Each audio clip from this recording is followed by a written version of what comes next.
जय हिंद मित्रांनो, एक्झाम जागरवर तुम्हा सर्वांचं पुन्हा एकदा स्वागत आहे. मित्रांनो, आजच्या चालू घडामोडीच्या सत्रात आपण नुकत्याच घडलेल्या घटनांवर आधारित MCQची प्रॅक्टिस करणार आहोत. यातील एक एक प्रश्न अत्यंत महत्त्वाचा आहे, त्यासाठी व्हिडिओ शेवटपर्यंत पहा व आपल्या मित्रांसोबत सुद्धा शेअर करा, जेणेकरून येणाऱ्या एक्झाममध्ये त्यांना सुद्धा याचा फायदा होईल. आणि आजच्या व्हिडिओची PDF डाउनलोड करायची असेल तर तुम्ही एक्झाम जागर या टेलिग्राम चॅनलवरून ती डाउनलोड करू शकता. आजची PDF संध्याकाळी 6 वाजता उपलब्ध होईल. ठीक आहे, चला तर आता आपण आजच्या सत्राला सुरुवात करूया. पहिला प्रश्न पहा. फेमिना मिस इंडिया वर्ल्ड 2026चं विजेतेपद कोणी पटकावले? या प्रश्नाचं उत्तर आहे पर्याय क्रमांक 1 म्हणजे साध्वी शेल यांनी या स्पर्धेचं विजेतेपद पटकावलं. मित्रांनो, साध्वी शेल या गोव्यातील एक उद्योजिका आहेत व या फेमिना मिस इंडिया वर्ल्ड स्पर्धेत त्यांनी महाराष्ट्राच्या राजनंदिनी पवार व जम्मू काश्मीरच्या श्री अद्वैता यांना मागे टाकत या स्पर्धेचं विजेतेपद पटकावलं. लक्षात ठेवा, या स्पर्धेचं विजेतेपद साध्वी शेल यांनी पटकावलं. तर फर्स्ट रनरअप महाराष्ट्राच्या राजनंदिनी पवार आणि सेकंड रनरअप या जम्मू काश्मीरच्या श्री अद्वैता ठरल्या आहेत. या स्पर्धेचं आयोजन कुठे करण्यात आलं होतं? तर या 61व्या फेमिना मिस इंडिया स्पर्धेचं आयोजन ओडिशातील भुवनेश्वर येथे करण्यात आलं होतं. Next question. भारतातील पहिले पेट्रोग्लिफ संवर्धन उद्यान कोठे स्थापन केले जात आहे? तर भारतातील पहिलं पेट्रोग्लिफ संवर्धन उद्यान हे लडाख या केंद्रशासित प्रदेशात स्थापन केलं जात आहे. बरे, पेट्रोग्लिफ म्हणजे काय? तर खडकांच्या पृष्ठभागावर कोरलेली प्रागैतिहासिक शिल्पे, चिन्हे तसेच प्रतिमा याला पेट्रोग्लिफ असं म्हणतात. लडाखमध्ये जवळपास 400 शिलालेख असून त्यांचे संवर्धन करण्यासाठी हा नवीन उपक्रम सुरू करण्यात आला आहे. आता हा प्रश्न पहा. कोणता डेपो हा भारताचा पहिला वॉटर न्यूट्रल रेल्वे डेपो ठरला आहे? या प्रश्नाचं उत्तर आहे पर्याय क्रमांक 2 म्हणजेच कांकरिया कोचिंग डेपो हा भारतातील पहिला वॉटर न्यूट्रल रेल्वे डेपो ठरला आहे. आपल्याला असे विचारलं जाऊ शकतं की कांकरिया कोचिंग डेपो कोणत्या राज्यात स्थित आहे? तर हा डेपो गुजरातमधील अहमदाबाद येथे स्थित आहे. मित्रांनो, हा डेपो दररोज 1.6 लाख लिटर पाण्याची बचत करतो. त्यामुळेच आता हा भारतातील पहिला वॉटर न्यूट्रल रेल्वे डेपो ठरला आहे. याआधी सुद्धा काही प्रथमच घटना घडल्या होत्या, त्यासुद्धा आपण एकदा रिवाईज करून घेऊया. भारतातील पहिली कृत्रिम बुद्धिमत्ता चालित कौशल्य गणना सक्षम कौशल्य सर्वेक्षण महाराष्ट्रानं सुरू केलं. 16 वर्षाखालील मुलांना समाज माध्यम वापरास बंदी घालणारे देशातील पहिले राज्य कर्नाटक. भारतातील पहिल्या पूर्णपणे कार्यरत रिंग मेट्रोचे उद्घाटन दिल्लीमध्ये करण्यात आलं. देशांतर्गत ग्रीन इन्फ्रास्ट्रक्चर बॉन्ड जारी करणारी भारतातील पहिली बँक बँक ऑफ बडोदा. महामार्गावरील प्रदूषण कमी करण्यासाठी भारतातील पहिले मायक्रो एल्गी एअर टॉवर हे दिल्लीत स्थापन करण्यात आलं. भारतातील पहिले स्वायत्त सागरी जहाज बांधणी केंद्र आंध्र प्रदेश. डिजिटल ट्विन उपक्रम सुरू करणारे भारतातील पहिले बंदर विवो चिदंबरनार बंदर. देशातील पहिले LPG ATM गुरुग्राममध्ये सुरू करण्यात आलं. कृषी विभागात AIचा वापर करणारे देशातील पहिलं राज्य महाराष्ट्र आहे. व जगातील पहिला ड्युअल बँड इन्फ्रारेड सेन्सर हा जपान या देशाने तयार केला. Next question. 2026 साठीचा प्राध्यापक MS स्वामीनाथन पुरस्कार कोणाला जाहीर झाला? तर हा जो प्राध्यापक MS स्वामीनाथन पुरस्कार आहे, हा पुरस्कार डॉक्टर C श्रीनिवासराव यांना जाहीर झाला आहे. या पुरस्काराची 9वी आवृत्ती असून हा पुरस्कार 19 एप्रिल रोजी डॉक्टर CH श्रीनिवासराव यांना प्रदान करण्यात आला. श्रीनिवासराव यांच्याविषयी सांगायचं झालं, ते सध्या भारतीय कृषी संशोधन संस्थेचे संचालक आणि कुलगुरू म्हणून कार्यरत आहेत. हवामान अनुकूल शेती आणि नैसर्गिक संसाधन व्यवस्थापन क्षेत्रातील त्यांच्या अग्रगण्य कार्यासाठी त्यांना या पुरस्काराने सन्मानित करण्यात आलं. बरं, हा पुरस्कार कोणाद्वारे सुरू करण्यात आला?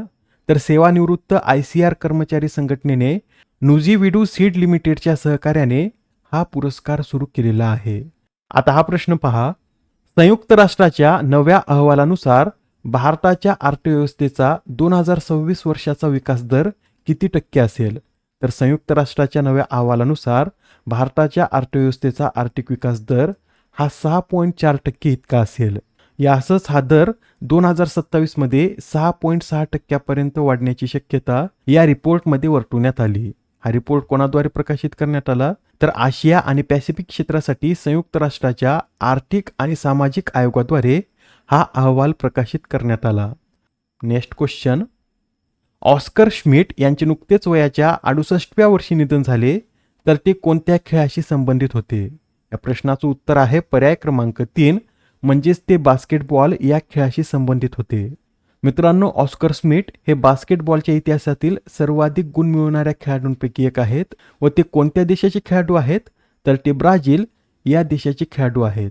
त्यांनी 5 ऑलिम्पिक व 4 विश्वचषकांमध्ये ब्राझीलचं प्रतिनिधित्व केलं आहे. 3 दशकांच्या कारकिर्दीनंतर ते 2003 मध्ये वयाच्या 45व्या वर्षी निवृत्त झाले व आता त्यांचं वयाच्या 68व्या वर्षी निधन झालं. पुढील प्रश्न पहा. भारत आणि दक्षिण कोरियाने 2030 पर्यंत द्विपक्षीय व्यापार किती अब्ज डॉलर्सपर्यंत वाढवण्याचे लक्ष्य ठेवले? तर या दोन्ही देशाने 2030 पर्यंत आपला व्यापार 54 अब्ज डॉलर्सपर्यंत वाढवण्याचं लक्ष्य ठेवलं आहे. सध्याचा जो भारत दक्षिण कोरिया व्यापार आहे हा 27 अब्ज डॉलर्स असून येणाऱ्या 4 वर्षात हा व्यापार दुप्पट म्हणजे 54 अब्ज डॉलर्स करण्याचं लक्ष्य ठेवण्यात आलं आहे.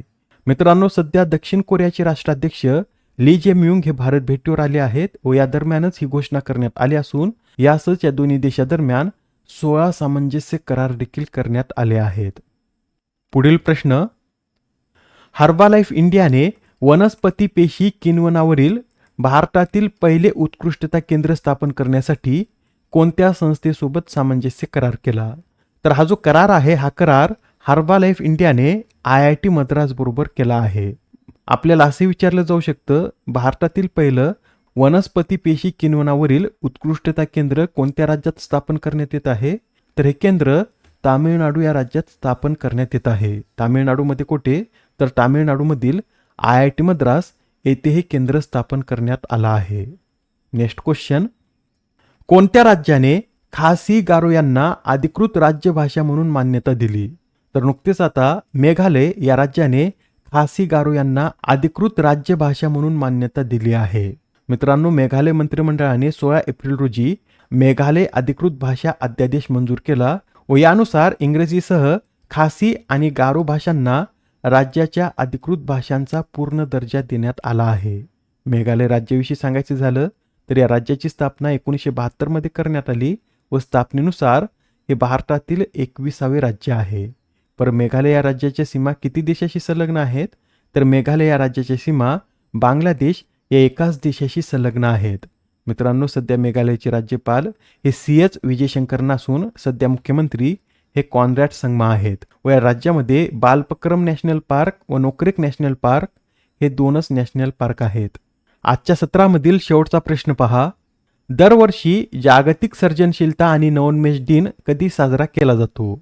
तर हा जो जागतिक सर्जनशीलता आणि नवोन्मेष दिन आहे हा 21 एप्रिल रोजी साजरा केला जातो.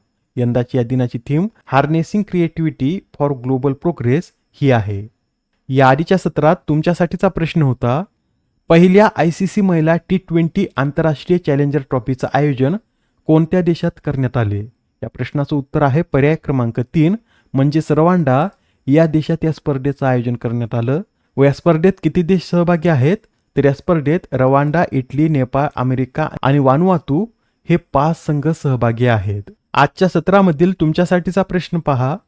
देशातील पहिल्या प्रगत 3D सेमीकंडक्टर पॅकेजिंग युनिटची निर्मिती कोणत्या राज्यात करण्यात येत आहे? आता या प्रश्नाचं उत्तर कमेंटमध्ये देण्याचा प्रयत्न करा. उत्तर चुकलं तरी काय हरकत नाही, कारण ज्यावेळेस तुम्हाला या प्रश्नाचं योग्य उत्तर माहीत होतं त्यावेळेस हा प्रश्न तुमच्या दीर्घकाळापर्यंत लक्षात राहतो. तर आता पुढच्या सत्रात पुन्हा भेटूया. धन्यवाद.